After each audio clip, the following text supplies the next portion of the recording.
My girlfriend secretly got involved with the same man I once risked everything to expose for fraud, then together they targeted my life savings and tried to ruin me.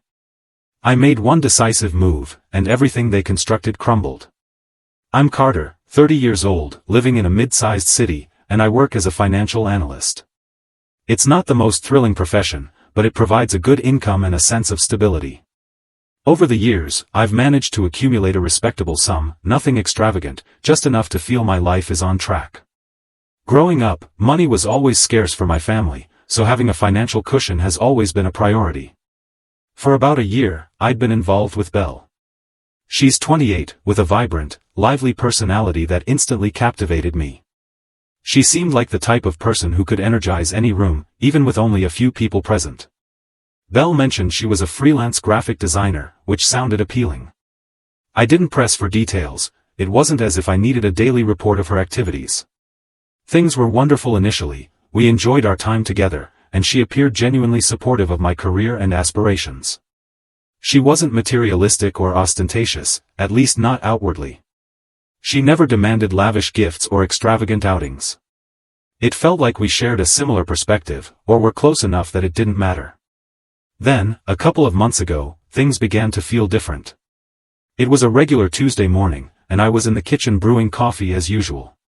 Belle entered, leaned against the counter, and casually brought up my savings. "You know, your savings could really help us both advance," she stated.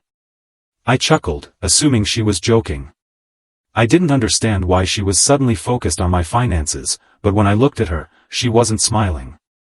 Her expression was serious, as if she had just proposed the most logical idea. "I'm serious, Carter. If we're truly committed, why not combine our finances?" I was speechless. I just stood there for a moment, staring at her. We weren't cohabiting, we weren't engaged, and marriage hadn't even been discussed. Combined finances? It felt so abrupt. So I asked, "What exactly do you mean by that?" Belle shrugged, as if it were trivial. "I just think if we're serious about building a future together, pooling our resources makes sense. We could accomplish so much more united than separate." I told her I wasn't comfortable with that notion. I attempted to explain that my savings were something I had diligently built, and I wasn't ready to merge them with someone else's, especially when we weren't even living together. Her reaction startled me. She rolled her eyes and said, "Wow, you really don't trust me, do you? Do I have to be your wife for you to trust me?" It wasn't as if I had accused her of anything. I just didn't think it was the appropriate time for that kind of discussion. I didn't raise my voice or become defensive, I simply and calmly explained that I wasn't there yet. But she seemed irritated, as if I had offended her. "Carter, I'm not asking to deplete your account," she said, crossing her arms. "I just think it's odd that you're so protective of it. If we're building a future, what's the point of keeping things separate?" I didn't want to argue, so I simply said, "I understand your point, but I'm not comfortable with it right now." She sighed and walked out of the kitchen, muttering something under her breath that I couldn't quite catch. That conversation lingered with me. It wasn't that I thought she was after my money, or anything, I mean, I didn't want to believe that. But something about the way she introduced it, as if pooling our finances was a given, didn't feel right. Later that day, I tried to dismiss it. Perhaps I had overreacted. People discuss money in relationships constantly. It's normal to have those conversations as things grow more serious. But the truth was, Belle and I hadn't even discussed moving in together, let alone marriage or combining finances. It felt like skipping several crucial steps. Still, I didn't want to make a big deal out of it. Relationships require effort, and I figured this was just one of those awkward topics you have to navigate. So I decided to let it go. But the next day, things felt off. Belle wasn't acting upset or anything. If anything, she was more affectionate than usual. She prepared breakfast, something she rarely did, and was all smiles. I attributed it to her attempting to smooth things over after our kitchen conversation. But then she said, "I was thinking about what we discussed yesterday, and I really think you should reconsider. It's not like I'm asking for everything." I sighed and set my fork down. "Belle, it's not about you asking for everything, it's just that I'm not ready to make that kind of change." She gave me a look as if she couldn't believe what she was hearing. "So, you don't see us having a future?" That question hit me harder than I expected. It wasn't that I didn't envision a future with her. I wouldn't have dated her for a year if I didn't think we had potential. But linking finances felt like an entirely different level of commitment, one we hadn't even discussed. It's not about that, I said carefully. It's about timing. I'm not ready for that yet. Belle didn't say anything for a moment. Then she nodded, grabbed her plate, and walked into the living room without another word. For the next few weeks, things between Belle and me began to subtly shift in ways I couldn't quite pinpoint. It wasn't outright arguments or cold shoulders, but small moments that felt wrong. She kept bringing up my savings, but she didn't sit me down for another serious discussion. Instead, she dropped comments here and there, always in a casual tone, as if testing the waters. One evening, we were browsing Netflix, trying to choose a movie. Belle saw a travel documentary and said, "Wouldn't it be amazing to just take a month off and explore Europe? Like, stay in boutique hotels, eat at Michelin-starred places, the whole experience?" I laughed and said, "Yeah, sounds great, but my savings aren't for spontaneous luxury trips." She tilted her head at me. "But that's what savings are for, isn't it? To enjoy life. What's the point of saving all that money if you're just going to sit on it?" I shrugged. "It's for the future, big stuff, like buying a house or dealing with emergencies." She sighed dramatically and leaned back on the couch. "I just think it's sad to hoard money instead of creating memories. You only live once, Carter." I let it slide, but it bothered me. It wasn't as if I never spent money. I paid for many of our dates, bought her thoughtful gifts, and treated us to weekend getaways. It just felt like no matter what I did, it wasn't enough to convince her I wasn't some miser. Then came the dinner with friends. It was supposed to be a fun night, good food, a few laughs, and a chance to relax. At first, everything was fine. We were joking about trivial things, but out of nowhere, Belle steered the conversation towards finances. "You know, Carter guards his money like a dragon with its hoard," she said with a grin, looking around the table for laughs. Everyone chuckled, and someone remarked, "Hey, that's not a bad thing, at least he's responsible." I forced a laugh, but I could feel my face burning. I didn't want to make a scene, so I let it go in the moment. But I felt like she had just put me on display, discussing my savings like that, especially in front of people who didn't know the complete story, felt invasive. After dinner, on the drive home, I brought it up. "Hey, I didn't appreciate you making a joke about my savings like that. It's personal, and I don't think it's something to discuss in front of others." Belle didn't even hesitate. "Oh, come on, Carter, it was just a joke. You're so sensitive about this stuff. Maybe if you loosened up a little, you wouldn't feel so defensive." That stung. I met her gaze. "Sensitive? Let me make something clear, Belle. Being careful with what I've earned isn't being sensitive, it's called being smart. If you think mocking me in front of my friends is some kind of joke, then maybe you're the one who needs to reevaluate what respect looks like." She froze for a moment, clearly taken aback by my tone. She had nothing to say, and we both remained silent all the way back home. By this point, I started noticing other things that felt wrong. Belle was constantly on her phone, which wasn't unusual, but what caught my attention was how she behaved when I was nearby. If I entered the room while she was texting, she'd quickly lock her screen or flip the phone over. I thought she was feeling down after our last conversation. One night, I casually asked, "Who are you always texting?" She glanced up. "Just friends, you know how group chats are, constant updates about nothing." I nodded, pretending to believe it, but it didn't feel like the complete truth. There were also her work calls. Belle had always claimed to be a freelance graphic designer, but I never saw her actually working, no sketches, no drafts, no client meetings over Zoom. She'd just tell me she had a call, grab her headphones, and step outside. When she came back, she'd act like nothing had happened. I tried to give her the benefit of the doubt, but as the days passed, the strange behavior accumulated. One evening, we were supposed to have dinner together, but Belle texted me last minute saying she had a big client meeting and couldn't make it. I told her no problem and decided to pick up takeout instead of cooking.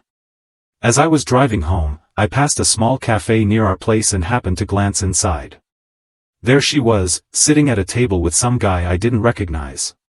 They were leaning in close, talking as if they were deep in conversation. It wasn't like they were holding hands or anything, but the sight of them together felt odd. I parked the car and sat there for a minute, trying to figure out what to do. Should I go in and say hi? Should I ask her about it later? I didn't want to jump to conclusions, so I drove home and waited for her to return. When she finally came home, she was all smiles, talking about how productive her meeting was. I asked, "How'd it go?" "Great," she said.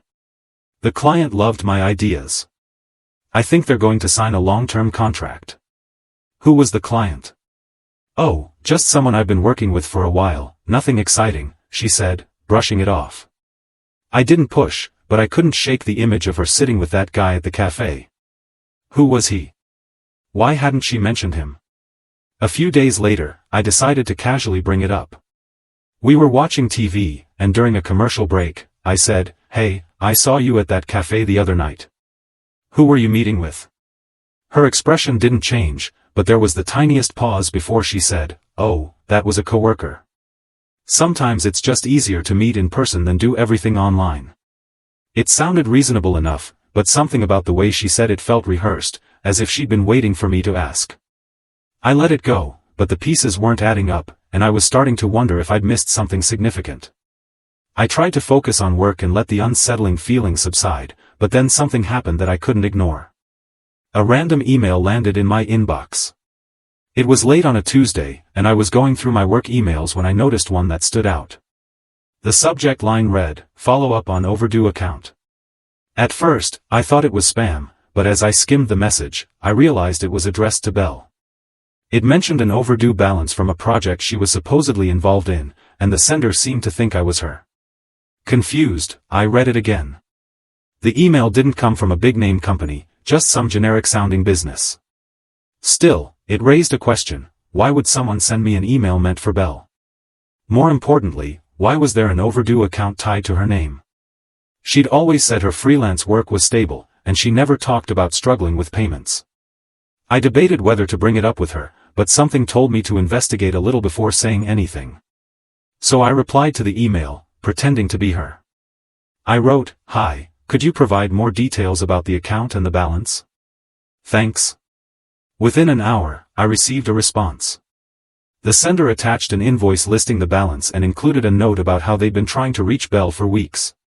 At the bottom of the invoice, I saw a contact name, Jake Matthews. The name triggered a core memory I hadn't revisited in years, one that came rushing back with all the bitterness and tension I'd felt at the time. Jake wasn't just a former colleague, he was the embodiment of one of the ugliest chapters in my career. Years ago, Jake worked at my company, and I'd uncovered that he'd been falsifying expense reports, stealing thousands over several months. At first, it didn't seem possible. Jake was charismatic, the guy everyone liked, someone who could spin a story so well it felt like the truth. But the numbers didn't lie. When I confronted him during the investigation, the friendly mask fell away, replaced by hostility and venom. "You've been gunning for me from the start," Jake snapped in that meeting. "You're the problem, not me." His words echoed in my head for weeks afterward, his anger radiating as though I had intentionally destroyed his life. The investigation was airtight, and HR fired him the same day. But Jake didn't go quietly. As security escorted him out, he stopped in front of me, locking eyes with a glare I still couldn't forget. "You think you've won?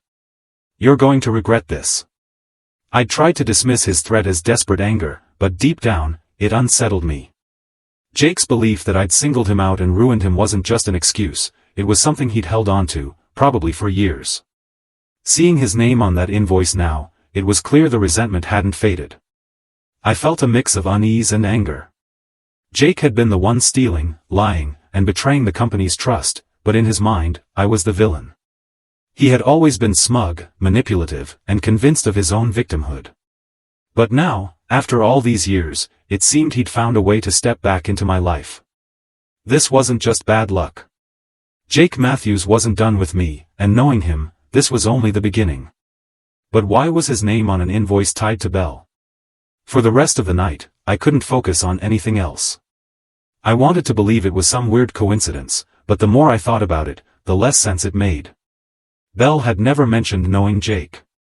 As far as I knew, their worlds shouldn't have overlapped at all. The next day, I did something I wasn't proud of. I started looking through Belle's belongings. She wasn't home, so I checked her laptop, hoping to find some clarity. At first, I didn't see anything unusual, just emails with clients, design files, and the usual clutter. But then I noticed a folder buried in her email drafts labeled Proposals. Inside, I found a chain of emails between Belle and Jake. The messages started out professional enough. He had apparently hired her for some graphic design work months ago. But as I read further, the tone shifted. They weren't just discussing work. "Thanks for having my back," Jake had written in one email. "I know it's risky, but I couldn't do this without you." Another email from Belle said, "You've been through so much, Jake. I believe in you. We'll figure this out together." My stomach dropped. It wasn't just a client relationship, there was something personal between them. That night, I couldn't stop replaying everything in my head. All the strange behavior, the secrecy, the lies, it all seemed to lead back to Jake. But the question was, why? The next day, while Belle was out, I decided to dig deeper. This time, I searched her phone. It wasn't easy, she always kept it locked, but I'd seen her enter the code enough times to know it. What I found confirmed everything I'd been afraid of. Her texts with Jake weren't just casual, they were intimate, both emotionally and otherwise. He wasn't just a former coworker or client, he was someone she cared about deeply, someone she was clearly involved with behind my back. In one thread, Jake wrote, "I can't stop thinking about you. You're the only good thing in my life right now." Belle replied, "You don't know how much that means to me. I feel the same way, Jake. I just need a little more time, and we'll figure this out."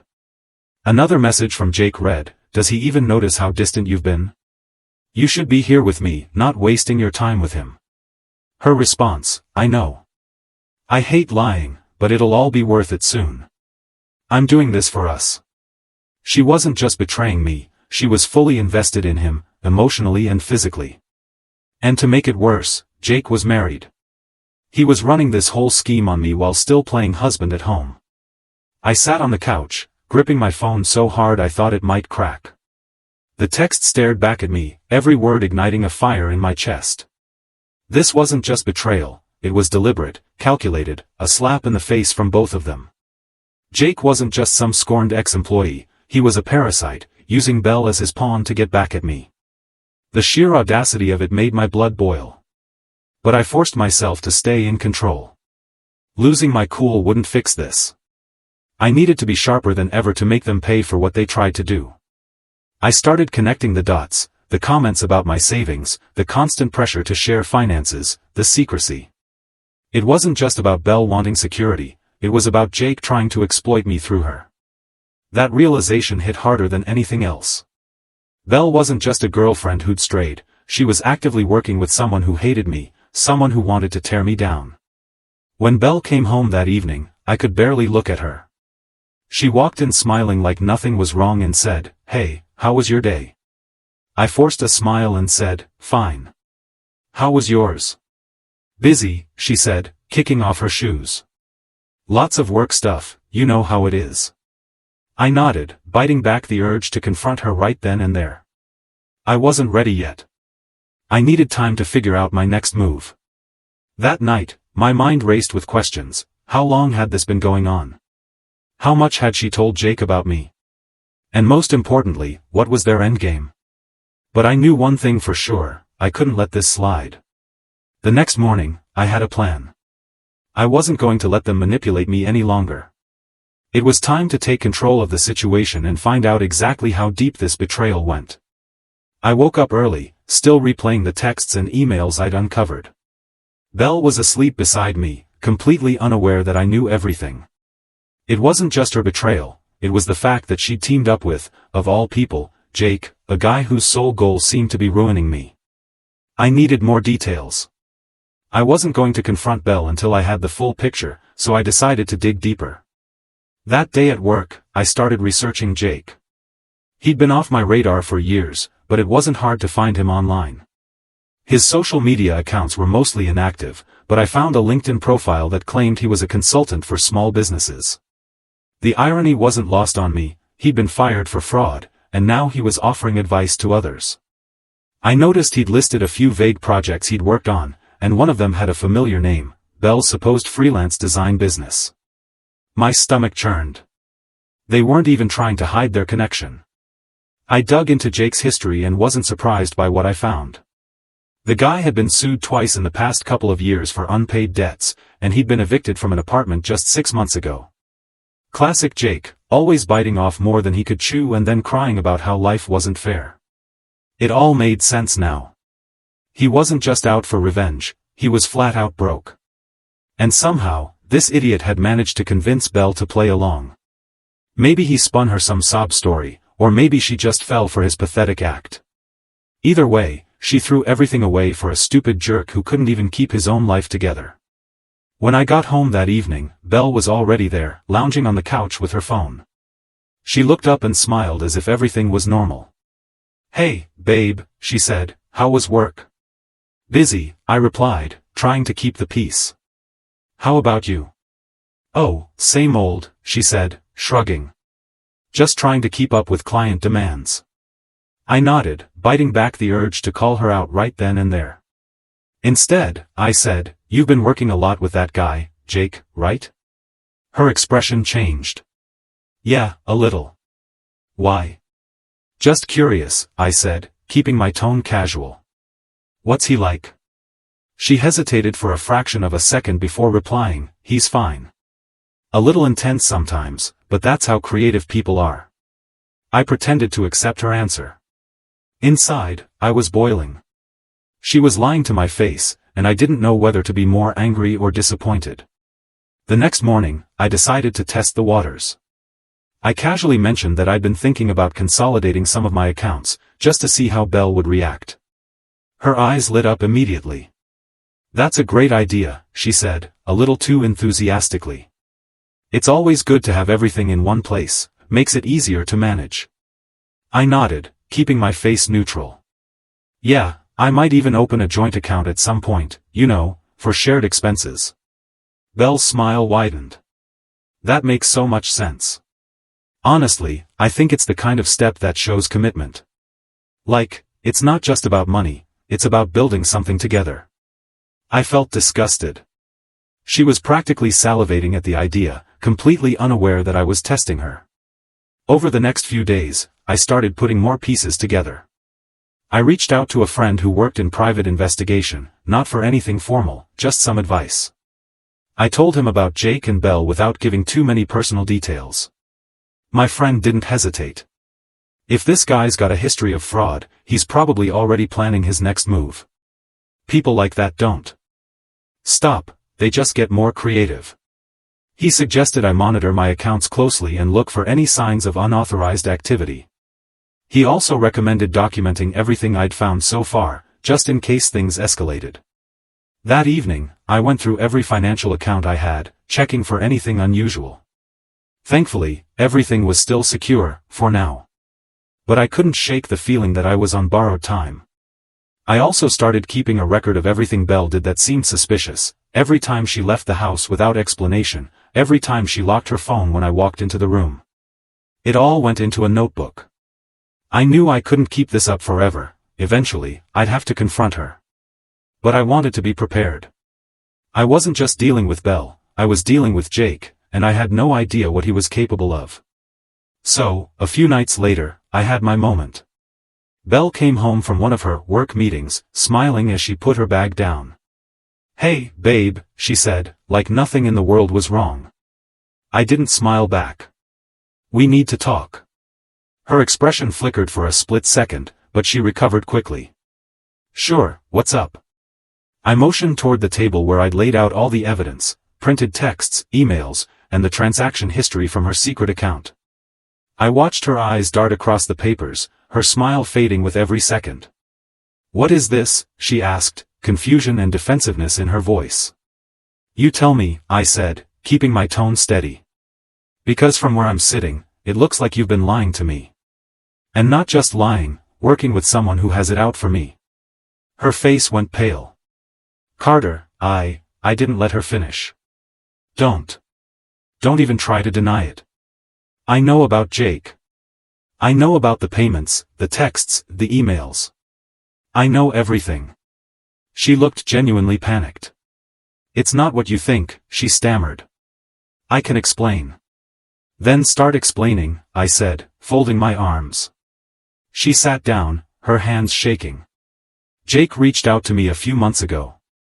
He said you ruined his life, got him fired, blacklisted. He was desperate, Carter, he needed help. I leaned forward. So you decided to help him scam me? That's why you were asking for my savings? You thought that was the solution? No, she said quickly. It wasn't like that. At first, he just wanted advice, someone to talk to. But then, I don't know, it got complicated. He convinced me you were this heartless guy who didn't care about anyone but yourself. He said he needed to get back on his feet, and you believed him? I cut in. You believed a guy who committed fraud over me, the person you were supposed to care about? Tears welled up in her eyes. I didn't mean for it to go this far. I didn't think he'd actually what? I snapped. Use you to manipulate me? Because that's exactly what happened, and you let it happen. The conversation spiraled from there. Belle kept trying to defend herself, saying she'd been manipulated and didn't realize how deep it would go. But the more she talked, the clearer it became that she wasn't as innocent as she wanted me to believe. She knew what Jake was doing, and she went along with it anyway. At one point, she tried to flip the script. You've been so closed off, Carter. You never trusted me enough to share anything about your life. Maybe if you'd been more open, I wouldn't have felt the need to help him. I couldn't believe what I was hearing. I leaned back in my chair, crossed my arms, and smirked. So let me get this straight. You're blaming me for protecting my own money? That's your defense? I let out a dry laugh. You've got some nerve, Belle. Her face crumbled, and the waterworks started, full-on dramatic sobbing, the kind of performance that might have worked on me a year ago, but now it was just noise. Save the tears, I said, standing up and pointing toward the bedroom. Pack your things. You made your choice the moment you sided with Jake. Now you can deal with the fallout. I'm done. She dropped to her knees. Carter, please, I made a mistake. I love you. I didn't mean to hurt you. I looked down at her, unimpressed. If you loved me, you wouldn't have lied to my face for months. You wouldn't have schemed with another man to try to rob me blind. That's not love, Belle. That's betrayal, and I don't forgive betrayal. She tried to argue, but I cut her off with a sharp wave of my hand. Don't waste my time. Pack your bags and go. It took her forever to gather her things, mostly because she kept stopping to beg me to reconsider. I didn't move an inch. I watched her like a hawk. Every excuse, every apology, every tear, none of it fazed me. When she finally reached the door, she turned back, her voice trembling. You'll regret this, she said, trying to sound strong but failing miserably. You'll realize I was just trying to help. I let out a low chuckle and leaned against the frame. The only thing I regret is not seeing through you sooner. Then I swung the door shut and locked it without another word. That was it. Done. No hesitation, no second guessing. She was gone, and I felt nothing but relief. With Belle out of my way, I turned my attention to Jake. He wasn't going to walk away from this unscathed. He wanted to play dirty. Fine, I could play dirtier. I wasn't just going to send him a message, I was going to make sure everyone knew exactly who he was and what he'd done. The first thing I did was dig out his wife's contact information from when he worked at my company. I didn't even hesitate this time, she deserved to know what kind of snake she was married to. I put everything together, screenshots of the texts, the secret bank transfers, the emails where he and Belle planned to manipulate me, and sent it all to her. No sugarcoating, no softening the blow, just the cold, hard truth. Within 2 days, I got a reply. It wasn't long, but it hit hard. Thank you for this. I've suspected for a while, but now I know for sure. He won't get away with this. That was all she needed to say. I knew she'd handle it from there. But I wasn't done yet. I reached out to every professional connection I had, colleagues, old bosses, anyone who might come across Jake in their circles, and made sure they knew the truth. I told them how he'd committed fraud at my company, how he tried to use Belle to con me out of my savings, and how he was still pulling his schemes even now. It didn't take long for the word to spread. I made sure everyone knew that Jake was a liar and a fraud, someone who couldn't be trusted under any circumstances. His reputation, what little he had left, was in ruins by the end of the week. I thought that would be the end of it, but then I heard through a mutual contact that Jake had been fired from whatever dead-end job he'd managed to land after his first disaster. Apparently, when his boss got wind of what I'd shared, they didn't even wait to hear Jake's side of the story, they just cut him loose.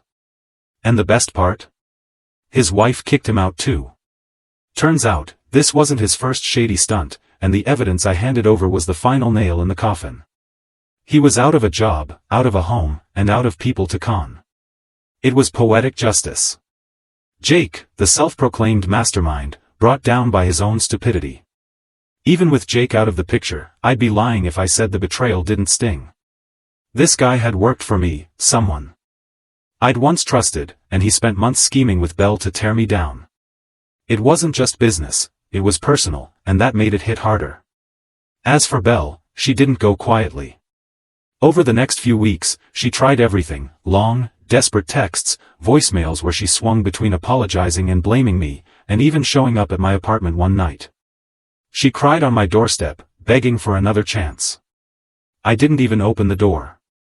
I watched her through the peephole for a second, then walked away. She wasn't worth my time or energy. Eventually, the chaos they'd brought into my life started to fade. I focused on myself, on moving forward, and on piecing everything back together. For the first time in months, things felt normal again. But then, one evening, while running errands, I saw them, Belle and Jake, together again, sitting on the curb outside a dingy gas station. They looked like they'd been through hell.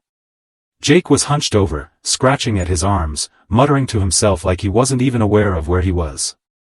His clothes were filthy, and he had this hollow, sunken look on his face that screamed rock bottom. Belle was slumped against the wall next to him, pale and gaunt, holding a cracked pipe in her trembling hands. Her once bright, confident energy was completely gone. She looked drained, like whatever fight she'd had in her was long gone. It hit me immediately, they weren't just down on their luck. They were on drugs, hard drugs. I paused for a second, just taking it all in. A part of me thought about walking up to them, saying something like, "Look where your big plan got you," or rubbing it in their faces that they'd lost everything. But as I stood there, I realized I didn't need to. They'd already destroyed themselves. I walked past them without a word, head held high. The satisfaction I felt wasn't from their suffering, it was knowing I'd come out on top. They tried to take me down, and instead, they took themselves out. I'm free now. Free from their lies, their schemes, and their pathetic attempts to mess with me. I took control, exposed their true selves, and left them in the rubble of their own choices. They'll think twice before crossing me.